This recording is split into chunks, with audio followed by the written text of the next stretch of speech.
Welcome to the Environmental Health Learn to Earn program, a transformative initiative by Actuate Biomedicine. This program is designed to tackle the pressing environmental challenges faced by communities, especially in Kenya. Our 8-week program combines 2 physical classes and 6 online classes, offered every 2 months. We educate and empower participants by incentivizing their active involvement with Actuate tokens. Our diverse group includes university students and global environmental health community members, creating a dynamic and inclusive learning environment. Communities worldwide face severe issues such as pollution, inadequate access to clean water, and a lack of environmental awareness. These problems lead to pollution from industrial emissions and improper waste disposal, lack of safe drinking water, causing waterborne diseases like cholera and dysentery, unsustainable practices and habitat destruction due to insufficient environmental consciousness. Our program aims to address these issues through 4 main goals: educating participants on the importance of environmental health, building a cohesive global community of environmental activists, promoting sustainable practices at individual, family, and community levels, facilitating practical engagement through activities like tree planting. For individuals, particularly mothers and fathers, environmental health is crucial. It ensures clean air, safe water, and healthy living conditions, essential for maternal health and child development. Families benefit from cleaner surroundings that reduce disease incidence and promote healthier living conditions. A healthy environment supports better pregnancy outcomes and child development. Communities experience improved quality of life and reduced healthcare costs through sustainable practices. Engaging in environmental health fosters collective responsibility and sustainable living. At a national level, a healthy environment supports economic growth by minimizing healthcare expenses and increasing productivity. Eco-health practices strengthen national resilience, ensuring food security and biodiversity preservation. The Environmental Health Learn to Earn program by Actuate Biomedicine is more than just education. It's a movement. By promoting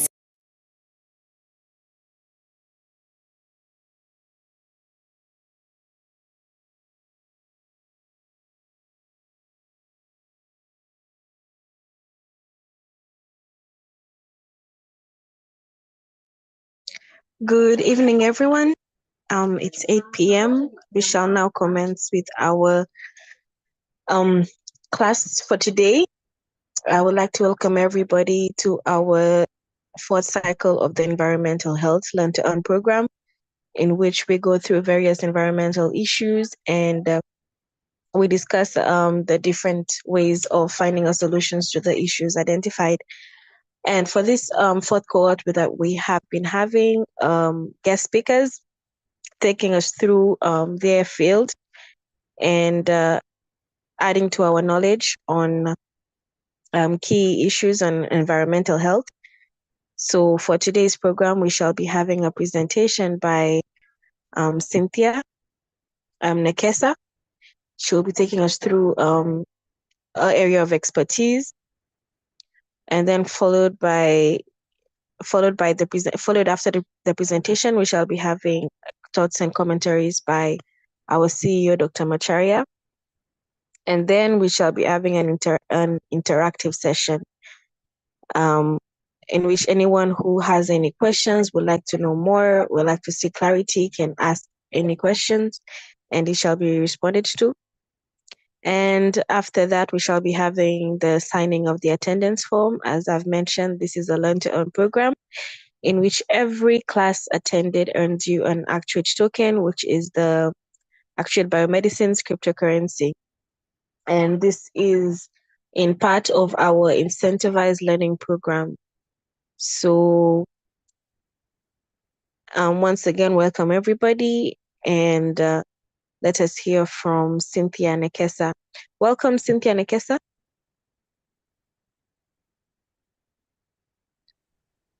I'm trying to turn on my video. I don't know if I'm clear enough. Yes, you are. Give me a second.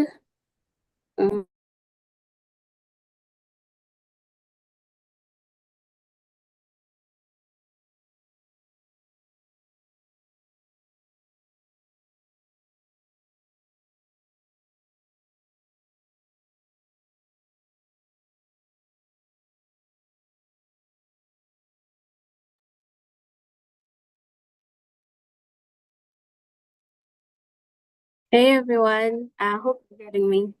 Can I just get a thumbs up? We can hear you okay. Okay, so today I didn't prepare PowerPoint. I'm so sorry guys, but I'm hoping you listen to my voice. Though I don't have visuals for visual learners, I'm so sorry. But yeah, just listen to me. So I'm just going to share about my climate journey, my journey into sustainability and the area I'm focusing on. And by doing that, I'm hoping I will inspire you to, continue working in this space and doing great things in this space. So basically for me, I've been an environmental girly like since the past, but the moment like I came to notice it's my passion after doing an ikigai. So I would really advise you guys to do an ikigai if you're in a place where you want to maybe be more self-aware or just look at your career trajectory. So an ikigai is really important. So when I did an ikigai, that's how I noticed I'm really passionate about the environment.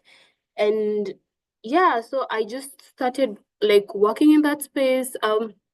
Basically I started by volunteering for courses I care about, like mangrove restoration, reforestation. So by the more I did that, the more I was feeling a sense of fulfillment. And the more I was doing that, the more I just I fell more in love with the field, the environmental field. And yeah, fast forward, I got into this program that is called Student Energy Fellowship, which like basically trains people like students, any professional like on the energy space, especially if you're trying to get into that space and it's not your usual, your usual trajectory. And funny enough, guys, so I have a background in tech, yeah. Like I'm in my final year of studying software engineering. So you can imagine like I'm in software engineering, but I'm also in sustainability. So the thing that also made me realize that I'm really passionate about this space is when I, like even in my tech projects, like in my school we do projects like every semester, like two projects or one project. So I realized in my school projects, I was using tech for environmental stuff. So for example, like in my first year, there's this project I did of a waste management system. And then after that, there's this one, like I've just been doing like, like using tech for environmental stuff. Like for example, there's this project I was doing, like I was creating a model on like a model that can detect waste like images and then segregate it at the source.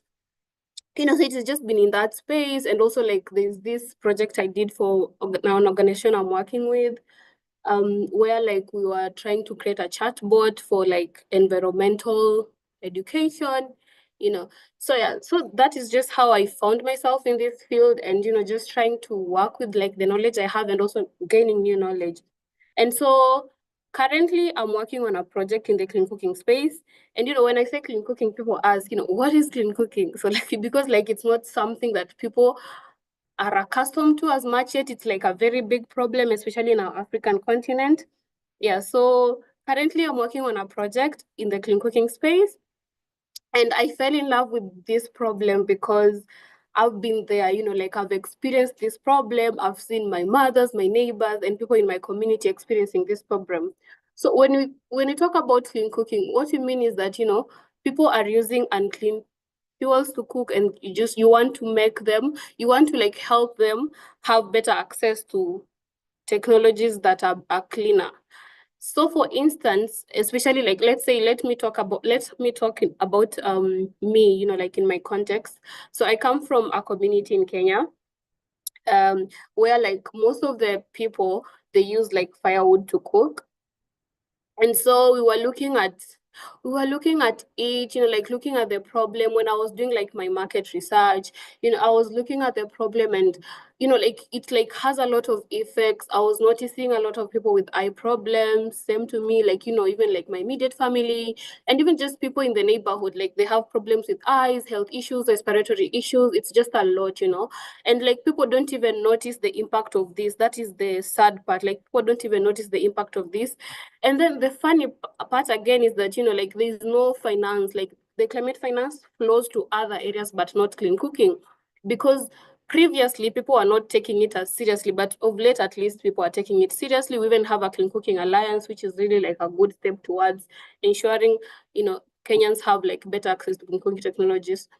So looking at this problem, we were looking at this problem together with my friend, and then we were thinking of a lot of solutions. So we thought about solar cooking, but we realized like it's not like it won't work in our context. But there's a friend of mine who's doing solar cooking in Somaliland, and it's working well because that place is hot, So yeah. So we are looking at those options, and we later like settled on, working on converting waste. I've like worked on a lot of projects in the waste management space. So yeah, we saw it fit to look at to use like waste to create gas, which is like biogas. So basically what this is just like you take waste, depending on like you can use different types of waste. That is like agricultural waste, cow dung, food waste, like depends with the feedstock. And the feedstock you use, it is what determines the quality of the gas you get. So what we did, so we're just looking at, like using agricultural waste. At first, we were thinking of working with like underserved communities in like all of them are underserved communities, but we were looking at working with communities in the, what is this called, in the slum areas, like in, let's say like Nairobi and stuff like that. And so at that point, we were looking at choosing food waste at that time.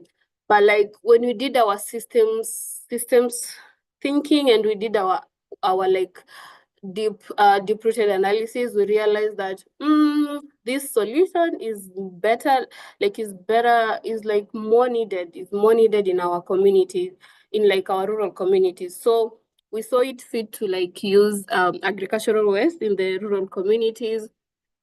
And so that's how we do it. You just like feed the waste into the machine, into the biogas digester, and then after feeding it into the biogas digester, it goes through anaerobic digestion, and then after going through anaerobic digestion, get gas. So it's as easy as that. But as we wanted, like we wanted something long term, so we are right now we are researching on a way to make biogas portable. So we realized there's this community in the northwestern part of Kenya that they're using the waste from their cows, since it's like a pastoral community. And there are these two guys, when we are doing our research, we realized that these two guys managed to make the biogas portable, but I didn't get more details on them. I've been looking for them for a while now. But yeah, they managed to make biogas portable. So we are also looking to make it portable, though it's like kind of like complicated, and there's a lot of like market regulations. So that's where we are at, just like doing more research at making the biogas portable, because we feel like when it's portable, it will be more accessible, and like we can even like have a plant in another part of the country and supply to another part of the country. And I think also like it will be like more affordable, and like it will be more accessible. I think that's what we think while working on this project. Yeah, so that is just the project I'm working on.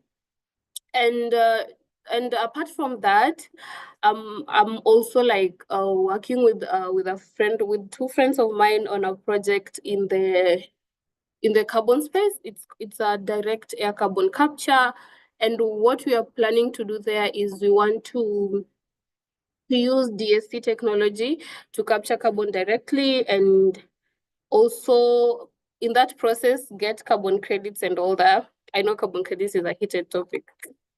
And yeah, I wouldn't want to comment on that, but yeah, it's like a controversial topic, but yeah, that's another project I'm working on.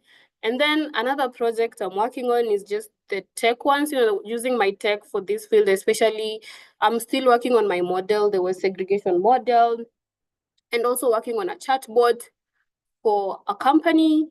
And apart from that, finally, sorry guys, I'm going fast. I don't know if I'm going fast. And apart from that, I normally do climate education in schools. Since like currently I'm an energy educator with an organization in Nigeria. And so we are trying to create new communities in Kenya and doing energy education and generally just climate education and just creating that environmental awareness, especially for children, not like children, but like but mostly for me, what I've been doing is like I've been teaching children who are like in primary, because I feel like they are our next leaders, and the more environmental aware they are, the more we can have like, our future is gonna be better, and maybe we can save our planet, who knows. And also I feel like with children, they teach their parents, like they talk to their parents, and their parents kind of like listen to what they are saying somehow. So it's kind of like a ripple effect. Yeah, so those are some of the things I've been doing in the sustainability space. And if I'm to share any of the challenges I've faced in this space, it's a lot. It's a lot, like, oh, it's a lot. But like one that comes on top of my mind is the fact that the fact that, like sometimes you're trying to solve a problem, like, this problem is like really affecting people, but like you find sometimes people are not really that aware, or like they're not kind of like interested. So you have to like really explain, like in layman's language, like you have to like really explain yourself. And you really have to like have a lot of like patience and convincing power to just tell people that we need to do something, and this is good for you, and this is bad. Because I've even seen like people who are like people like who have authority, who like still do funny stuff, and like they know how, like, when we don't do something, we are gonna be in a bad place in future, but they still pollute. So it's just sad. That is what makes me sad actually when I work in this climate field or in the sustainability space, because there are people who like have power, but they still promote stuff that encourage more pollution, or like they still do more pollution, not caring about, like, they just care about the financial side. They don't care about the sustainability side. So that makes me sad. And just trying to advocate for that, that's what actually pushes me to do this climate advocacy thingy, just like try my best in my own small capacity to just like create a difference. And another challenge I've faced is, like, I'm young, so most of the time when when like maybe like a panelist or like something of the sort, people don't really believe in what you're saying, because they're like, you're young, what do you know? You just know people people's attitude. So that's also something I've faced, because people will be like, you're young. So yeah, that's a challenge I've faced. And also another challenge, this one I've not faced, but it's my friends who have faced it, because like when you want to carve your career in the sustainability space, people kind of find it hard to find programs for such, especially when you want to do your masters. Like, there are very few courses that are focused to that. Though there are people who like traditionally tend to be in that space because they have studied environmental science, or they have studied biosystems, something, but like they don't really touch on like climate change and environmental awareness as such. Most of them just go on the evaluation basis and on the research basis, but they don't like touch on the climate bit work. So for someone to like venture into this field, you have to like go out your way and learn. There are fellowships, there are like trainings, like there are a lot of opportunities like that someone can get to learn, and even like just researching online. Yeah. And another challenge I would say I've faced while in this space is just measuring impact, because yeah, we have like frameworks, but they're not really robust. So sometimes I kind of like faced a hard time while trying to measure impact, the impact of like the things we do. Though we just, we try our best, but sometimes it's kind of hard. Yeah, so but I figure out when like we use this protocol, this ESG protocol that is kind of like used, but it's like not African based. So yeah, that's another challenge I face. And if I'm to share opportunities in this space, there's a lot of opportunities, especially with the current wave where like businesses are becoming more climate conscious. People are even becoming more climate conscious. Yeah, like I feel like there's a change. Like when you compare now to like 5 years ago, there's a really huge shift. So with the current climate where people are more like aware, people are more aware of their actions towards the climate, and also like businesses are also aware. So I think breaking into this field right now is easy because there's just that environment, there's just conducive environment for thriving. Because and again, there's a lot of things you can do in the sustainability space. As for me, you can see I'm doing entrepreneurship. And also, another thing I just forgot to mention, people normally think that you have to work in the sustainability space for you to be creating impact, but you can make your job a climate job. For example, let's say, like, let me use an example. Maybe I'm a software engineer and I want to make my job more sustainable. I will try to use I will try to host my, let's say I'm machine learning. I will try to host my model on platforms that use renewable energy, or I will try to like not send a lot of attachments because it's research that attachments, like consume energy. That's another research on its own.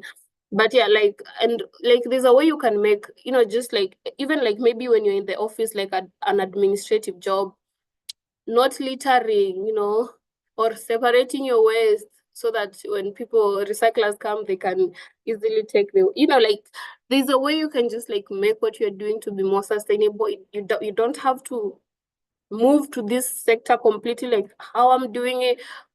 It just depends with your passion. But like we normally say, like at the end of the day, it's possible for you to make your job a climate job by just being more climate conscious and being more conscious of the actions you take.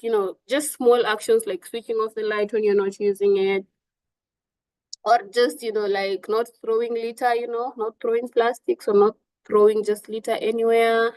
So yeah, those are some of the things that yeah, that I would that were in my mind when I thought of like speaking today. And yeah, I hope I've not left anything out. And I think there will be a section for questions. Frida will tell us that. But yeah, I think with that, I'm done. Yeah, like, yeah, there's nothing else I want to add. Thank you very much, Cynthia. That was very inspirational. We're glad to see how you incorporate environmental sustainability in your work, especially when it comes to technology, which we are also very cautious about, because we also specialize in how we can use technology such as AI, blockchain, decentralized finances for us to promote environmental health. We shall be discussing later when we're giving the summit announcement, so that you know more about how we are promoting sustainability through technology. But for now, I would like to invite our CEO to make some commentaries on your presentation and also ask questions as well. So welcome, Dr. Macharia. Thank you so much. Thank you, Becca. And thank you, Cynthia. Cynthia, see Cynthia Wekesa, is it? So Cynthia. So Cynthia, yeah, Cynthia, thank you for your presentation. You told us that you found your what do I call it? Your calling. Let me call it a calling. Your call to the environment through Nikigai. What's that? What's a Nikigai? Yeah. So an ikigai is like a thingy. I don't know how to explain it, but like, first of all, how do you call it? Ikigai? How do you IT? Let me type it in the chat. It's IKIKIGIA, ikigai. No, I even mispronounced it. Ikigai is a Japanese name. Exactly, like it originated from the, I don't know, Chinese or Japanese people. It's one of those. Yeah. So what does it do? It tells you. It's like your oracle. You go to the oracle to find out what is my calling. Exactly. I don't mean Oracle the company. Now you're in IT. I mean Oracle the God. Yeah, so it's that tool. And I think if like while you are talking, I'll try to like look for a link. Maybe I can share it with the participants. Maybe they can benefit from it. I don't know. Like, so it's just a tool that shows you, like, you can look at what you love and what you like. I don't know how to explain it. but like I'll share a link. It's like a career counselor. You know, you have career counselors in schools, and usually they are trying to listen to you, even look at, what are your temperaments. Then they advise you on what career to follow. So an ikigai is a career counselor that is kind of automated because it's you in technology. So, ladies and gentlemen, you do all these things in tech, like what you're talking about, AI, that's technology. So how can you, I think what you're learning from Cynthia, is how can you use technology like Ikigai to discover your calling in life? When the calling is to save the environment or climate. Yeah. So that's very powerful. And so when you found that, you've told us quite a number of things in the environment. This climate change, green energy, um, clean energy. So certain energies are unclean. And then, of course, for our families, in our households, we have used firewood forever and ever. since those are African households, in the kitchens we use firewood for cooking, and of course with serious health problems. Now, something I want to ask you now for this clean energy, particularly the biogas. Let's talk about biogas for a little bit. You need a biodigester. Okay, a biodigester. How big is it? So there are different shapes, depending with like the place that it's being set up. It's not like that big, but like we have dome shaped. We have people who use like there's this Israeli company, like they literally use some sort of like balloon. So like it's how innovative you are with your biogas. There is no like standard shape, but like there are common shapes that have been used in the past. Though people are really trying to redesign the biogas thingy with like different demands of the current world, but like the most common one is the dome shaped that is normally used by most people, but it's not big, imagine, and it's like the fact it's even like dug inside, like underground, it's not like it will be on top, it's underground. But for the Israeli company that is using balloons, they are like just on the surface. So there are different designs, and also someone can design their own. Yeah, like us, we designed our own. Like it's just you to do what you think will work for your context. Yeah. But there are different designs in the market. Yeah. Is it like the size of a drum? You know those drums they use for putting petroleum? A drum has got about how many? I think 60 so. liters. 60 liters of water. Maybe about that. And you can also use just a normal mini, like even when we were doing like our prototyping, like our first prototype, it's just using like a normal, you see this short drum that is blue in color. I don't know. Is everyone here Kenyan? Just to confirm. I think those drums are universal. See, they came from England. Yeah. So actually, there's some people, even like just this jerry can, like the yellow jerry can, people can literally use that. You just put your feedstock there and then you let it, like, now that is like the most basic version of it, in that it doesn't require, but that one is slower in that the feedstock has to stay there for like 7 days. But now for like when you modernize it, it's slower. Like the process of the anaerobic digestion when you put the feedstock there is slower. So yeah, it just depends. Okay. People design differently depending on their needs. Yeah. So that that yellow jerry can is about 20 liters. Now, how much gas can you get out of that? Yeah. So if you try, if you try that 20 jerry can and like you let the magic do itself, you can literally like get gas that you can cook for. You can cook for like 3 days. I think 3 days. Okay, 3 days. So that's good for cooking. And so something else I wanted to ask. Now, you use the word feedstock. A lot of people don't know this science. What is feedstock? Because when you say feedstock, people might think it's something for feeding their own chicken, like chicken feed. No, it has nothing to do. So what's feedstock? Yeah. So feedstocks is the different types of material that you put inside your biodigester. So let's say you've already constructed your biodigester, or you're using just a normal jerrycan, like you don't want to get into all those technologies. So what you put inside that is what is called the feedstock. So for example, there are people who use agricultural waste, like just the normal agricultural waste around your farm. There are people who feed that. And then there are people who, like, you can, depending on different, like, so now the thing is, hey, I don't want to get into the science, but the thing is, like, different wastes have different ratios of gas to waste. And McHugh, when this gas goes through the digestion, it produces methane, and that methane is what you use to cook. So different feedstocks have different ratios of what they produce. So the better your material use, the better the gas. So people normally argue. I don't know there's a difference, but I feel like, okay, so people say that when you use cow dung, I think you get more gas, kind of quality, more gas.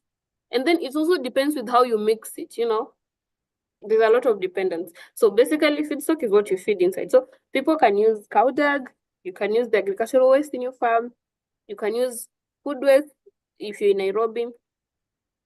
Yeah, those are the major ones in Kenya right now.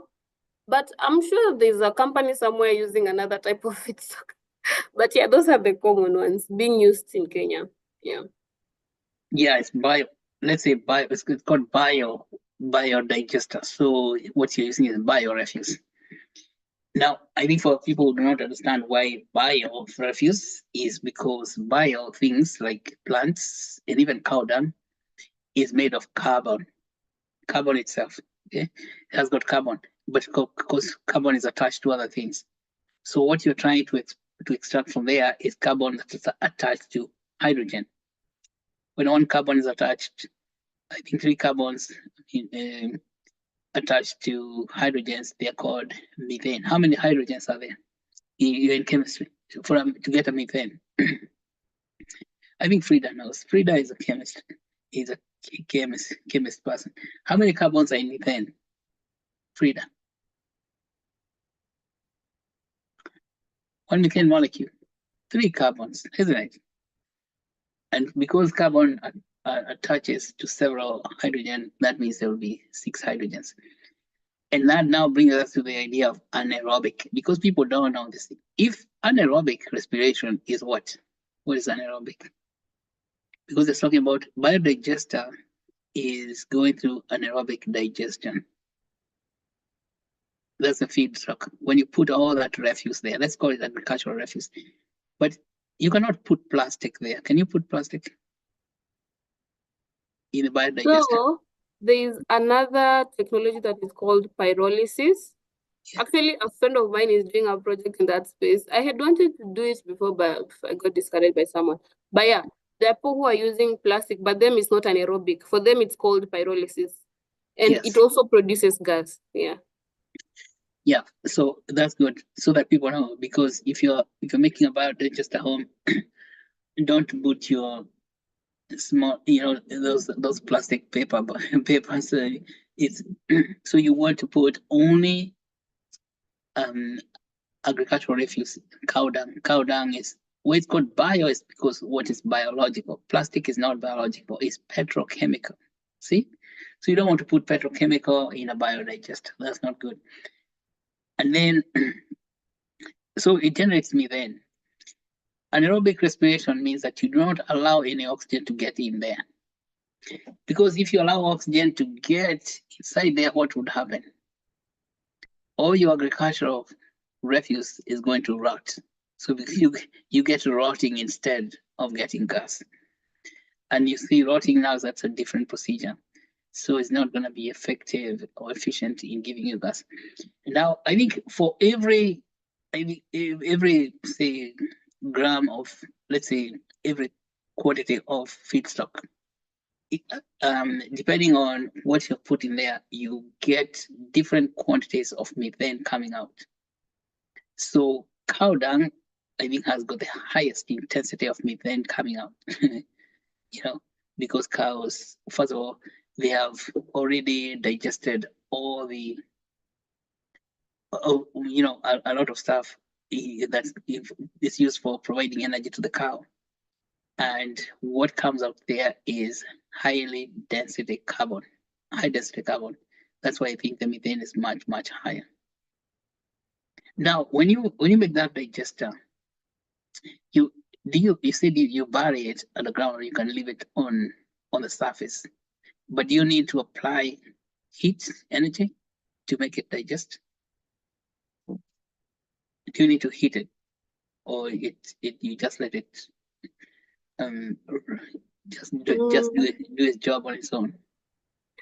So it depends with the design. Actually, especially like the dome shaped, I've not seen any heat energy applied. You just make sure you mix well, and then you cover, and then that's it. But like it depends with the design, honestly. Okay. Like, yeah. Are there some things that you can add, some chemicals, in chemistry called catalyzers to catalyze a reaction, a catalyst, or it's just the biomaterial is sufficient all by itself? So for people who are setting up, especially like biogas plants, like large scale, like there are like already countries that are doing large scale biogas plants. For them, they use catalyzers. But at the homestead level in Kenya, let me see, system bio, I don't think they're using catalyzers. It's just the normal process, yeah. At the homestead phase. But for large scale, biogas plants, they definitely use catalyzers. Okay, so the next thing I wanted to ask is about now scaling it, because you're talking about that group in Northwest Kenya, which they are trying to do what's the scaling. Is it, I think scale, just like the traditional gas, natural gas system, they use those gas jars, those gas canisters, like Ajib gas that you buy at the petrol station. Is it possible that, for example, so you can build a large biodigester and then you load the gas itself in those gun canisters? People can buy them at the petrol station, or they can be buying them at your department store, let's say. Yeah, so we were kind of like conflicted about the model we were gonna use, because we really want to make like biogas portable, but it has like a lot of people, like there's the question about weight, there's a question about da da da. So yeah, because we wanted like in future to like have like a plant or something where you just like refill and stuff like that. But that will need like a lot of testing and research, because this thing has not like really been done, because most people are just doing the biogas systems at homes, and we realize with that it's not really being adopted, and also it's quite expensive. I don't know, it's not like like the rural communities that we want them to benefit from this, they are not actually adopting it, which is another thing. Hey, this clean cooking problem is really deep. But yeah, so we were thinking of that actually. So that's why we're really like trying to test and test. But yeah, it's tricky, but I think it's doable, because a friend of mine who works in Systema Bio and is also like was kind of trying to help us. He says he's kind of getting onto something. So I think it's doable, but it will need like a lot of resources and time. It's like that kind of project that takes a lot of time for it to actualize. But yeah, it's really possible. It's possible to do that in such a way that you can just refill, or you can like set up a mini something on like petrol whatever, or just like in like nearby places where people can access it and they just go refill. Yeah, but it will need like a lot of time. And Because I'm thinking there are models like charcoal itself.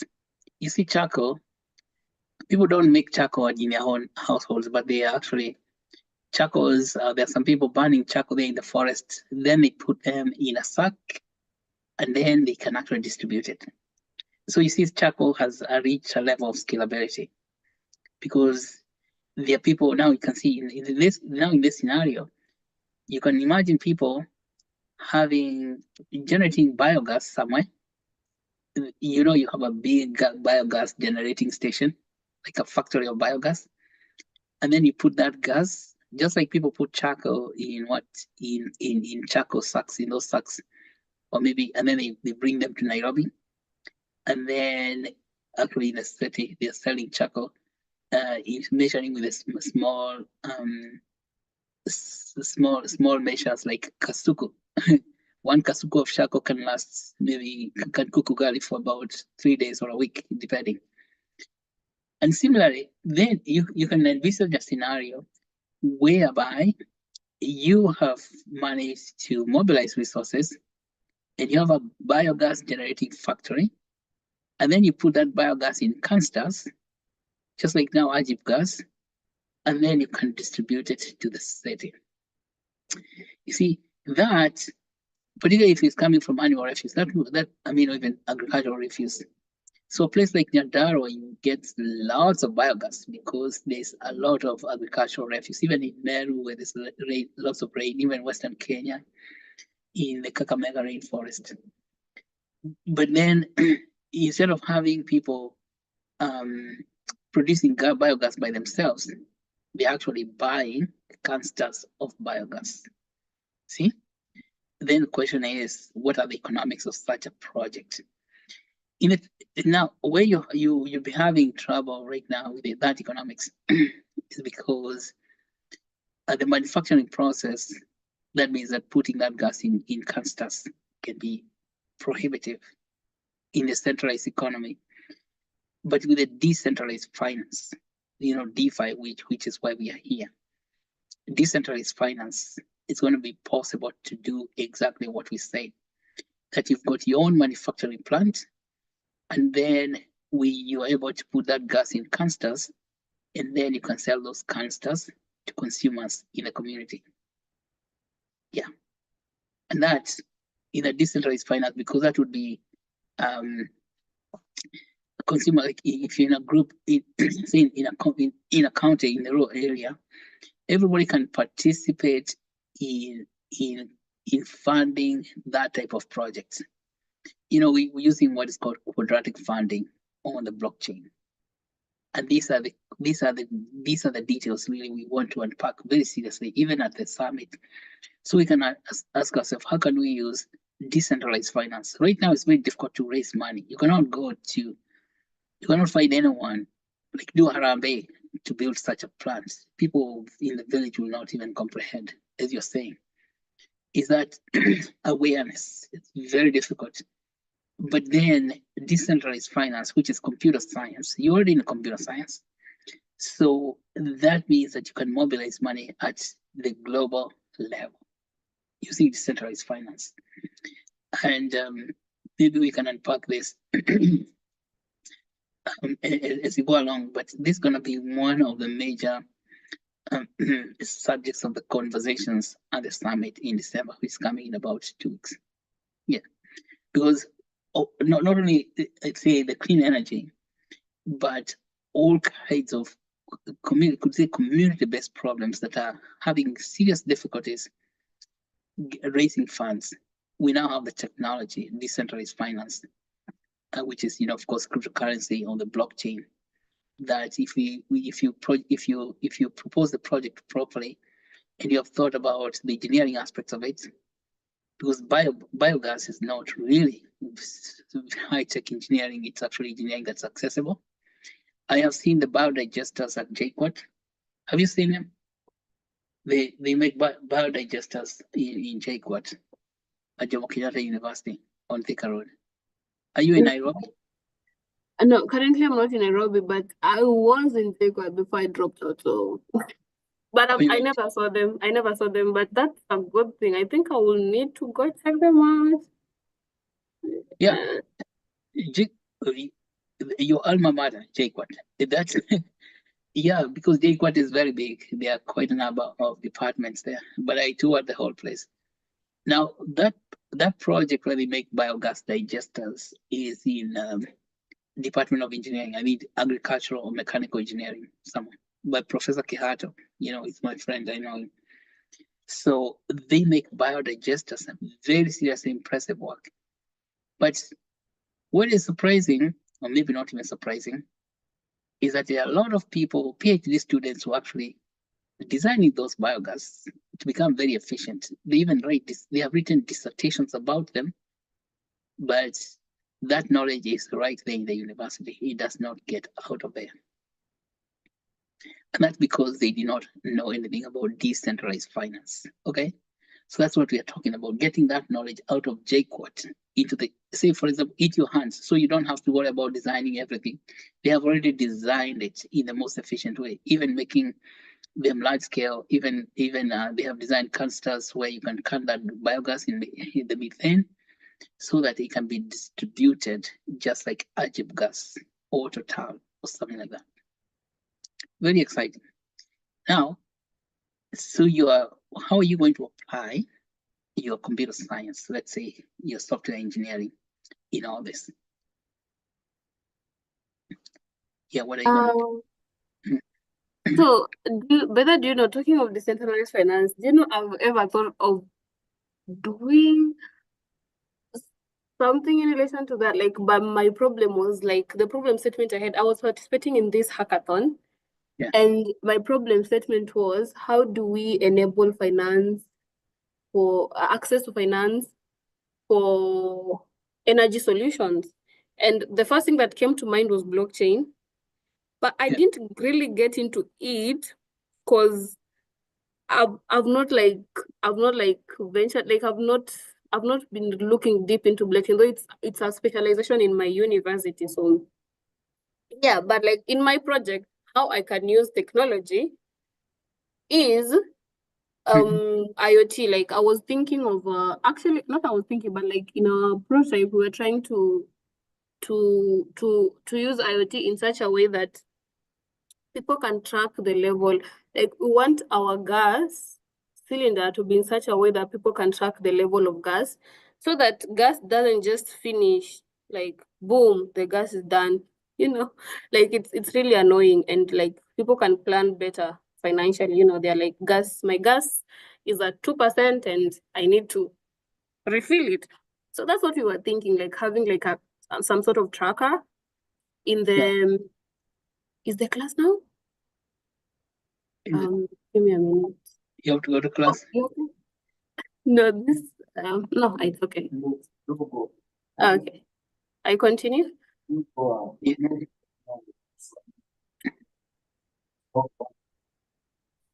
Okay, so I was thinking of using like a tracker on the gas and also on the, but that one was kind of ish. The one of like using a tracker on the digester itself for like lipa mdogo mdogo, but that model was not making sense to me.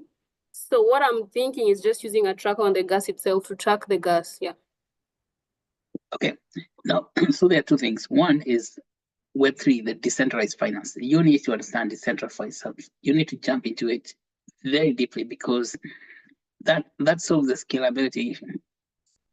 Because it's quite easy now to raise money in large scale for building a factory for biogas. Like people who burn charcoal.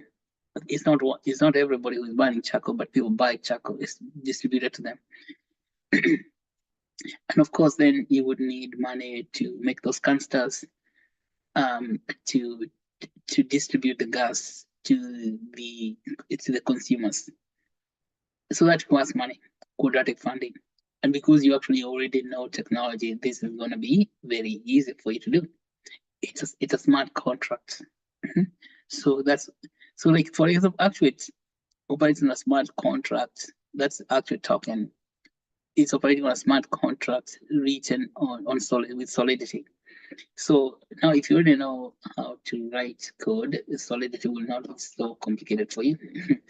Yeah, it's quite easy. Yes, and then in terms of the other question, how you use the information system itself. You see, if it's learning from Israel has applied information system everywhere, even their irrigation system, even their desalination system for desalinating water from the ocean. So there's a lot of computer science, just like Toyota has put computers in everything, even the braking system. So I think because such a project has got so many processes, the project of the biodigester processes. I think now it's for you guys, I say, for example, in your team, you'll be thinking how you can automate each one of those processes so that you get, it becomes automatic with things that need to be regulated. For example, now, you may want to know what what feedstock gives you much more biogas. Say whether it's gonna be whether it's manure, cow dung, or it's vegetable refuse, and you can calculate that, so you can have sensors that are actually estimating to you all those things, even telling you the ratios, and then they're communicating. And then with such, you can have an intelligent system, intelligent. Now we're even going to the artificial intelligence. You have an intelligent system that is helping you to regulate the gas that is being digested at any one moment, so that you can even know, you can even estimate, and that is actually connected to the market. So as people are consuming the gas, then your intelligence system can know that so much gas has been consumed. This is now the time to manufacture more gas. With that is Japanese for you. Japanese, which is like what Toyota calls just in time. Toyota does not manufacture a car unless there's a demand from the market. Like somebody wants to buy a Toyota, then they make it. So what I'm saying, that in its full flower, your project would be that your system is so smart,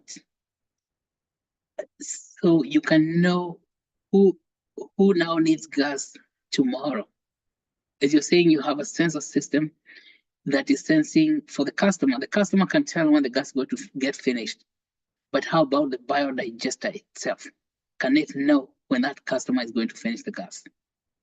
So see, that requires a system that's communicating not only with the canister itself, but the canister is communicating with the biodigester to say, now start making more biogas. This customer is about to finish.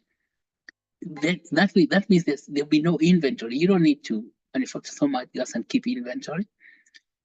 That the gas is manufactured just in time. See, so now those are process. Now, because I know you're interested in Japanese kind of thinking, because you want this ikigai. Read about the Toyota way, okay? In the just in time, where there's no inventory, and look at how they have automated that process. That before Japan tries to manufacture a Toyota, they know that somebody is going to buy that Toyota ahead of time before the person buys. Now, the day you will come of age and you want to buy your own Toyota, whatever type of Japan, the Toyota will be knowing that, and they'll be very happy to present the Toyota to you. And now they're going to come and say, Cynthia, here is your Toyota Prado. Now give us the money. Now that's an intelligent system. Now, combining artificial intelligence plus the Internet of Things, then, with your knowledge in the information system or computer science, then you can see in 3-4 years, you'll be working out to develop such things. So the blockchain itself, how you integrate the blockchain to all that? Blockchain are tokens. See, tokens, like you pay electricity, we are paying electricity with tokens. People understand tokens with Kenya Power. It's money. So the token is built also in a canister, okay, through the blockchain, because it's software. So the same software that is telling you that the gas is about to get finished, it also builds your wallet. So the money gets paid to the company, which is your company. And then the order goes into your company, the money has been paid, it's all automated, and the biodigester begins to fill a new canister, which is now shipped out the next morning. How about that? And you can think about such a system, and it's a big project, but that is the solution. And in fact, biogas is so much, we cannot finish it because crops are growing every single day. I think that's what I would like to say about that. But that's the connection between the Internet of Things, the blockchain, the biogas, and all the engineering knowledge and technology. And then JQuat. Visit JQuat and see, Professor Kihato's works over there. Yeah, it's in the backyard of JQuat. Huko nyuma. All right. So that's good. So I think that's a very exciting project. I can see in its full flower. You're going to save a lot of people, a lot of hard work, and of course, you make lots of money for yourself. That's your own enterprise. Mhm. And then you save the planet while doing that. Yay. Now, methane is carbon. You see, it has got 3 carbons. So when people cook with it, that carbon goes into the atmosphere. What will you say about that to the green, the carbon credit people?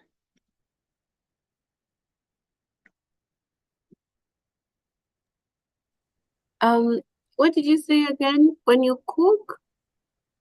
When you're burning methane, that carbon gets injected into atmosphere as carbon dioxide, isn't it? Because gas. So what are you going to tell the carbon? Well, they're called the carbon credit. Those green people, they say that we should reduce the carbon emissions. I haven't thought about that. We haven't thought about that. I don't know why I haven't thought about that. It's so important. Tell them that carbon dioxide is necessary. You cannot have photosynthesis without carbon dioxide. You see? It's because where does the plant get the carbon? It gets the carbon from the atmosphere. It's called the great cycle of life. So if you take all the carbon out of the atmosphere, what shall the plants be breathing? In any case, you're not injecting new carbon that does not exist. It's just the same carbon that was in the plants. So it's recycled. It's recycled. But this is called upgrading. Instead of saying recycling, it's upcycling. Because when you cycle them, you're combining that carbon or the carbon in the methane, or let's say carbon in the refuse, with your knowledge. So when you inject your knowledge into carbon, then the carbon is not recycled, the carbon is upcycled. So it goes up because it improves the economy. Not only the economy of your pocket, but the economy of the people who are going to be consuming. And then you reduce the incidence of respiratory diseases, you reduce the incidence of eye diseases, you reduce all other diseases, and that is a big positive. So for any carbon drinking person telling you that now you're injecting more carbon to the air, tell them, think about all the diseases that are going to disappear because of what we are doing. You don't want mothers cooking with smoke in their houses in this new 21st century when they can be cooking in a clean kitchen, without so much smoke in the soot. Yeah. Is it better to cook with soot? So, yeah. So why did you say you don't want to go into carbon credit? Carbon credit. What is challenging about carbon credit?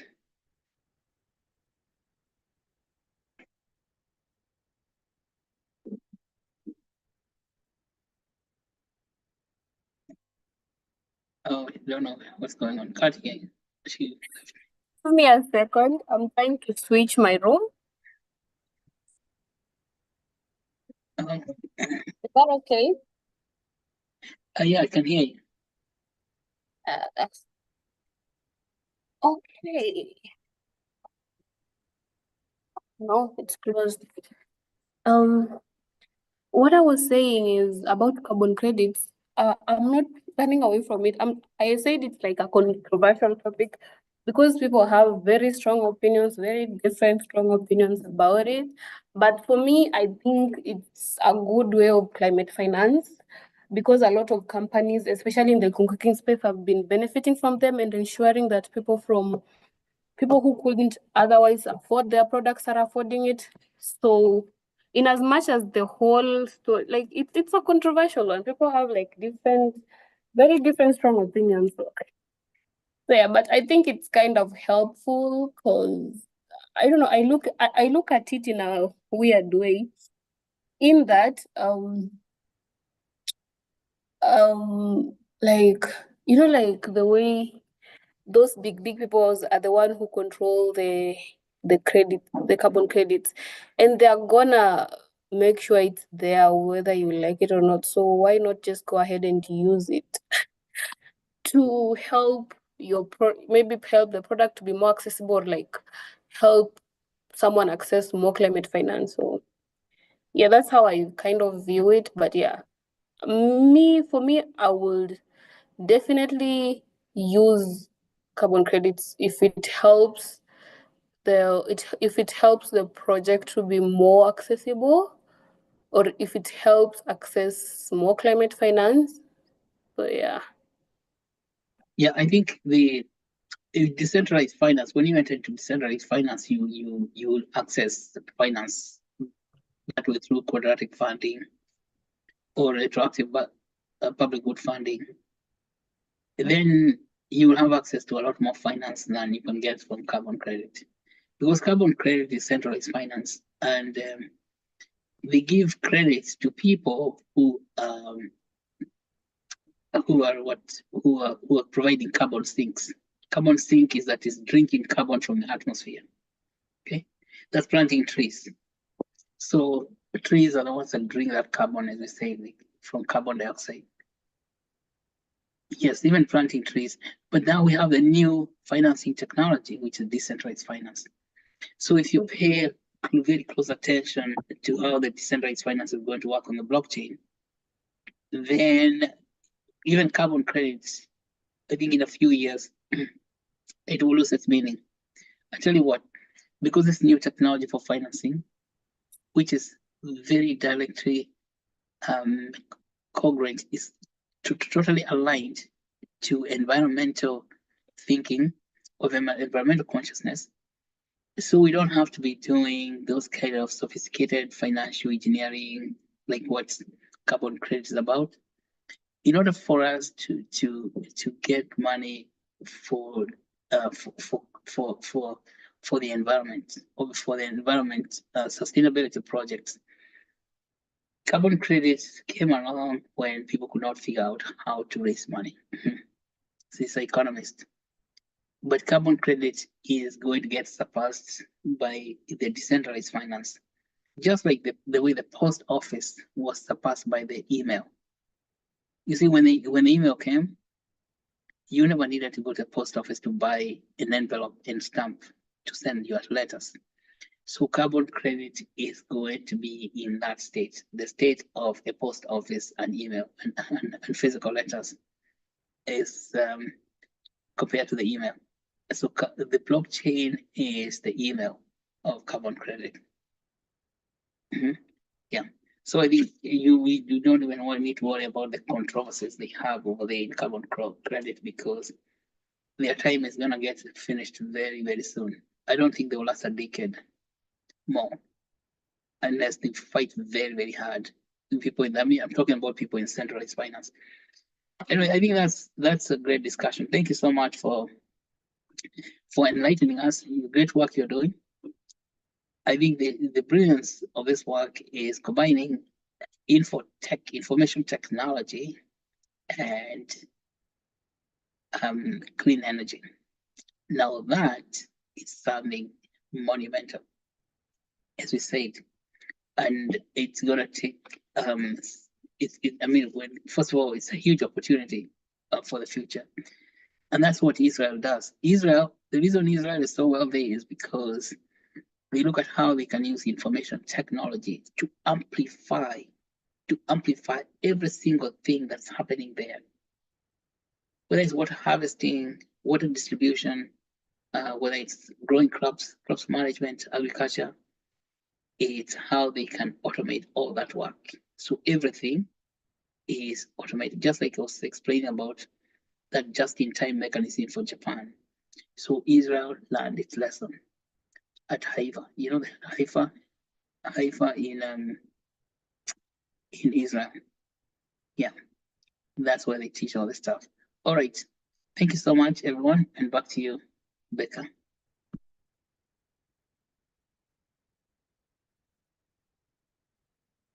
Thank you very much.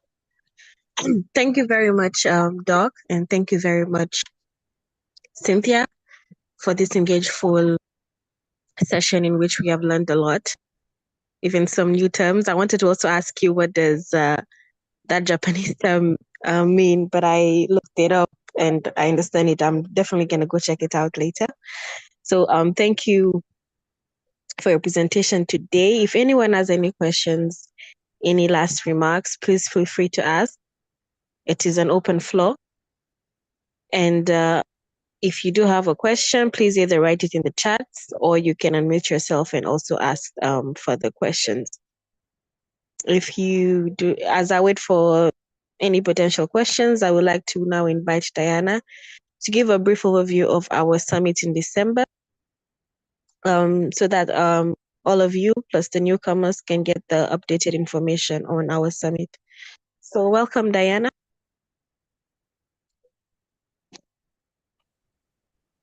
Okay, thank you so much, Linda. Am I audible? Yes, you are. Okay, so I'm going to take you through Actuate Pre-Boston Nairobi Summit announcement. So next month on 3rd to 6th, which will be on December, we're going to host a summit, and the theme is going to be using blockchain, DeFi, and AI to improve health and human development.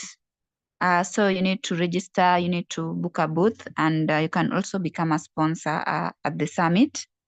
So the purpose of the summit is to gather stakeholders of blockchain, DeFi, AI, health and human development in Africa to discuss how blockchain, DeFi, and AI produce health and human development.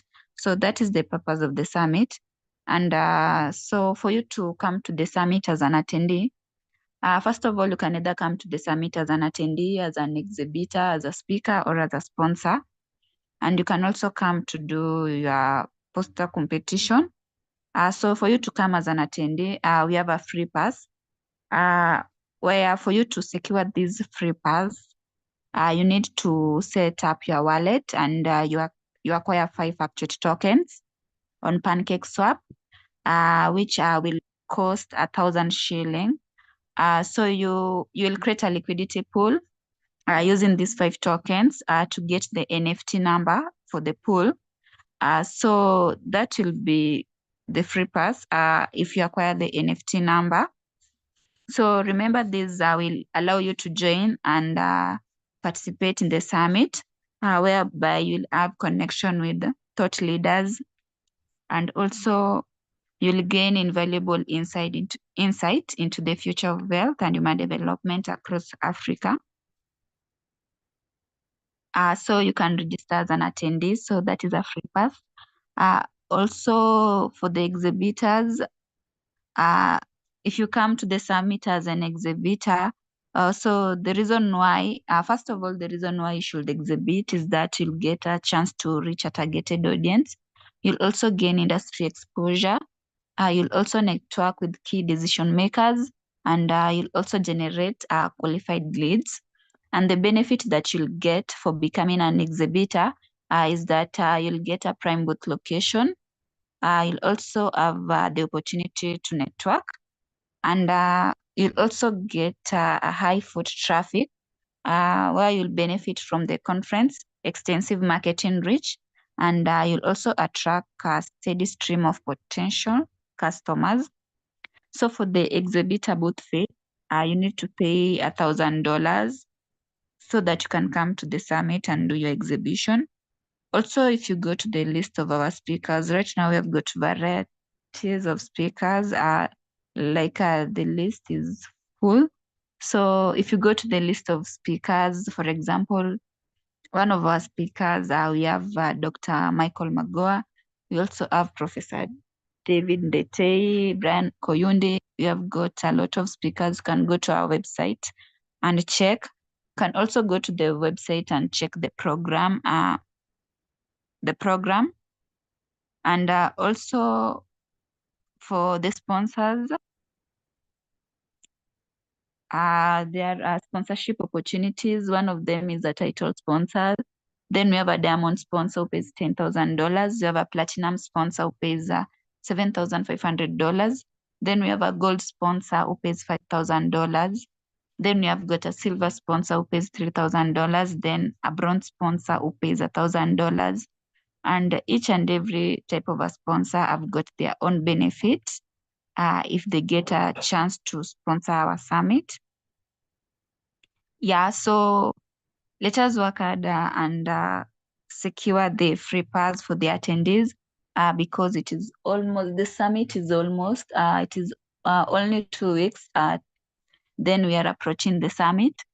So we need to attend the summit at Kenyatta University and acquire those NFT number whereby you only need to use your 5 Actuate tokens to create liquidity pool. Or even if you want, you can create with any number of tokens that you feel like, but you can create with 5 Actuate tokens so that you can come to the summit. Yeah, so don't miss it. This is your chance to attend the summit. Back to you, Linda. Thank you very much, Diana, for those announcements. And please also feel free to check our program. I'm going to send the link to our program for the summit so that you can also register whenever at your leisure. And I'm not seeing any questions, so I would like to now send the form for our for today's class into the chat. Please fill it out in the next 5 minutes. The form shall be closed. Yeah, I would like to thank everybody for coming to this class and to all our previous classes and taking a proactive initiative to learn about environmental sustainability practices. And I would also like to take a special thank you for our guest speaker today, Cynthia. Thank you. We have learned quite a lot from you today, and we thank you for your insights. And please also don't be a stranger. Feel free to come to our next classes in which you can also interact with other people. So join us again next Monday. We shall be having another guest speaker, and which he will take us through his work as well. And you can also engage in an interactive session with him as well. So I have posted the form, and 5 minutes is allocated for that. Thank you, everybody, once more, and have a great night. The meeting is adjourned. Thank you. Bye-bye. Bye-bye. Thank you.